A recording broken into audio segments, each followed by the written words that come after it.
තෙරුවන් සරණයි හැමෝටම. සිත් පහන් නාලිකාවට ඔයාලා හැමෝම ආදරෙන් පිළිගන්නවා. මම අද ඔයාලගෙන් පුංචි ඉල්ලීමක් කරන්න කැමතියි. මේ වීඩියෝ එක බලන අහන්න මිනිත්තු කිහිපය ඇතුළත ඔයාගේ දුරකථනයෙන් එන පණිවිඩ, වැඩ, ප්‍රශ්න ඒ හැමදේම ටිකකට අමතක කරන්න. මේ මොහොත ඔයා වෙනුවෙන්ම වෙන් කරගන්න. ඔයාගේ හිතට මේ දවස්වල සැනසීමක් නැද්ද? රැට නිදාගන්න ගියත් හිත නිහන වෙන්නේ නැද්ද? ජීවිතේ හැමදේම කරගෙන යනවා. ඒත් ඇතුලෙන් මහන්සියක් දැනෙනවද? ඔයාටත් එහෙම දැනෙනවා නම් අද මේ වීඩියෝ එක ඔයා වෙනුවෙන්මයි. අද අපි කතා කරන්නේ ජීවිතේ ප්‍රශ්න අතරේ වුණත් හිතට සැනසීමක් හොයාගන්න බුදුදහම අපිට පෙන්වන මඟ ගැනයි.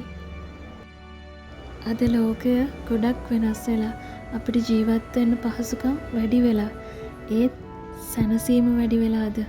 ටිකක් හිතලා බලන්න. මීට අවුරුදු 10කට කලින් හැමෝගෙම ළඟ ජංගම දුරකථනය තිබුණේ නැහැ. සමාජ මාධ්‍ය මෙච්චර ජීවිතේ පාලනය කළේ නැහැ. අද උදේ හැරුණු ගමන් අපි බලන්නේ දුරකථනය.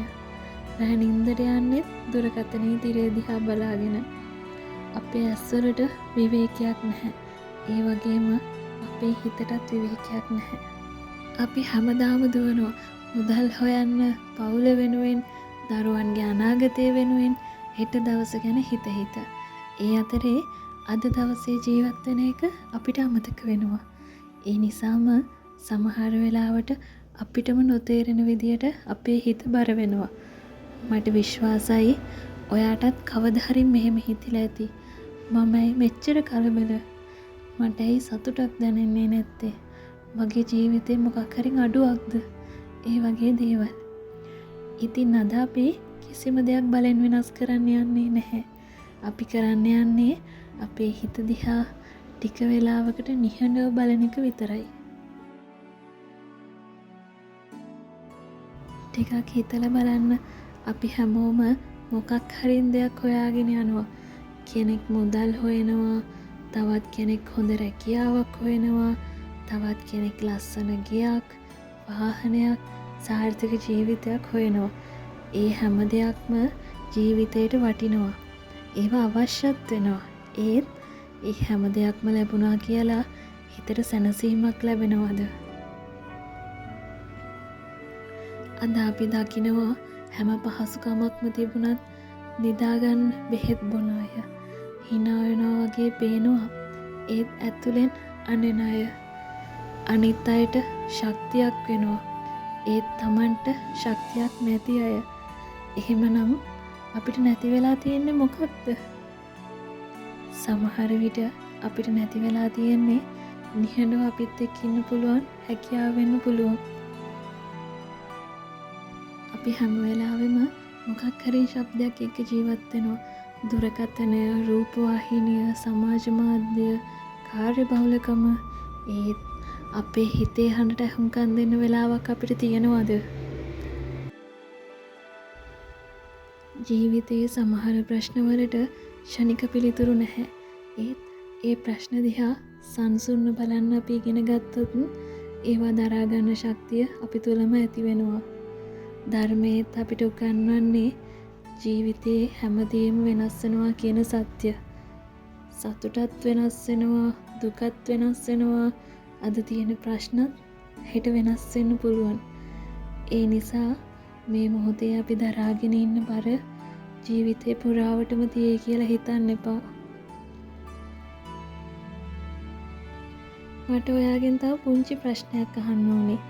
අවුරුදු 5කට කලින් ඔයා ගොඩාක් පීඩා කරපු ප්‍රශ්නයක් මතකද? අද ඒ ප්‍රශ්නේ කොහෙද? සමහර විට ඒක ඉවර වෙලා, සමහර විට ඒ ගැන හිතලවත් නැහැ. එහෙනම් අද ඔබ පීඩා කරන මේ ප්‍රශ්නයත් දවසක මතකයක් විතරක් වෙන්න බැරිද? ඒ නිසා බලාපොරොත්තු අත්හරින්න එපා. අපි හැමෝම ජීවිතේ බර දරාගෙන යනවා. ඒක සාමාන්‍ය දෙයක්. හැබැයි අපිව වැඩිපුරම වෙහෙසට පත් කරන්නේ හැම වෙලාවෙම ඇත්තටම සිද්ධ වෙලා තියෙන දේ නෙවෙයි. සිද්ධ වෙයි කියලා අපි හිතන දේවල්.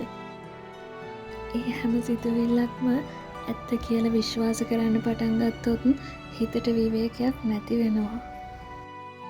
අපි ඒක පුංචි උදාහරණයක් බලමු. ඔයා කවදාහරි ගමනක් යද්දී පිටේ බෑගයක් අරගෙන ගිහින් තියෙනව නේද?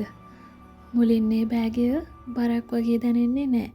හැබැයි පැය ගාණක් ඒක පිටේ තියාගෙන ගියාම ටිකෙන් ටික උරහිස් රිදෙන්න පටන් ගන්නවා. අපේ හිතත් ඒ වගේ.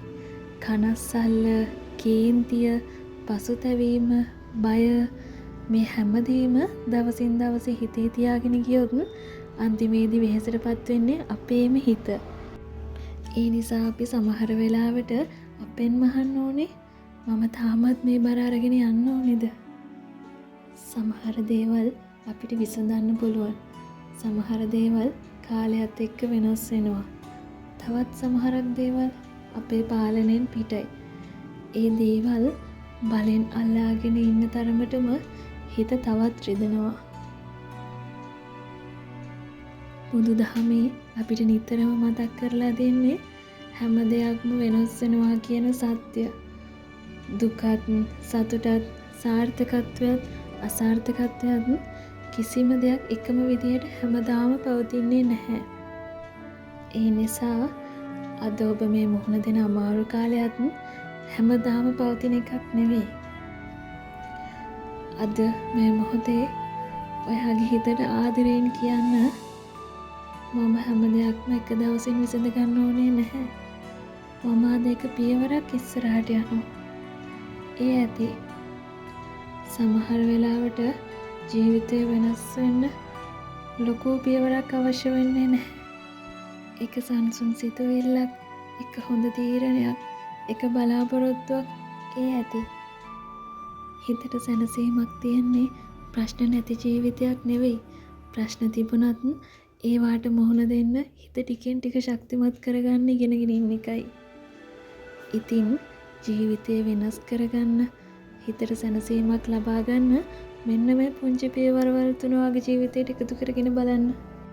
1. ඔයා ඔයාට මාතරය කරන්න. අපි අනිත් අයට සමාව දෙනවා, අනිත් අයට ධෛර්යය දෙනවා. ඒත් අපි අපිටම ගොඩක් සැරයි. මම අසාර්ථකයි, මට බෑ, මම වැරදි කෙනෙක්. මේ වගේ වචන අපිම අපිට කියනවා. ටිකක් වෙනස් කරලා බලන්න. ඔයා ඔයාටම මෙහෙම කියන්න. මම උත්සාහ කරනවා. මම ටිකෙන් ටික ඉදිරියට යනවා. ඒ වචනවල ලොකු බලයක් තියෙනවා. 2. අද දවසේ ජීවත් වෙන්න. අපිට අනාගතය ගැන හිතන්න වෙනවා. ඒත් ඒ ගැන හිත අද දවස අමතක කරන්න එපා. ඔයාට අද දවසේ ලැබිලා තියෙන හැම දෙයකටම ස්තුතිවන්ත වෙන්න. 3. ඔයාගේ හිතට නිහඬ මොහොතක් දෙන්න. හැම වෙලාවෙම දුරකථනය අතේ තියාගෙන ඉන්න එපා. විනාඩි 5ක් නිහඬව ඉඳලා හුස්ම ගන්න. අහස දිහා බලන්න. ගහක් දිහා බලන්න. පන්සලකට ගිහින් මොහොතක් ඉඳලා බලන්න. සමහර වෙලාවට අපි හොයන සැනසීම ඒ පුංචි නිහඬ මොහොත ඇතුලේ තියෙනවා. මතක තියාගන්න, ජීවිතේ ලස්සන වෙන්නේ ප්‍රශ්න නැති වුණාම විතරක් නෙවෙයි. ප්‍රශ්න තිබුණත් hina වෙන්න හේතුවක් හොයාගන්න පුළුවන් වුණාම, වැටුණත් ආයෙ නැගිටින්න ශක්තියක් තිබුණාම, බලාපොරොත්තු අත්හැරලා නොයනකොට. ඉතින් අද මේ මිනිත්තු කිහිපය ඔයාගේ හිත ටිකක් හරි සැහැල්ලු වෙන්න ඇති කියලා මං හිතනවා. මේ වීඩියෝ එක ගැන ඔයාලට දැනුණු අදහස් මට අනිවාර්යෙන්ම කියන්න. ඔයාගේ ජීවිතයට සතුට සැනසීම ඉක්මනින්ම ළඟා වෙන්න කියලා මම ප්‍රාර්ථනා කරනවා. තෙරුවන් සරණයි.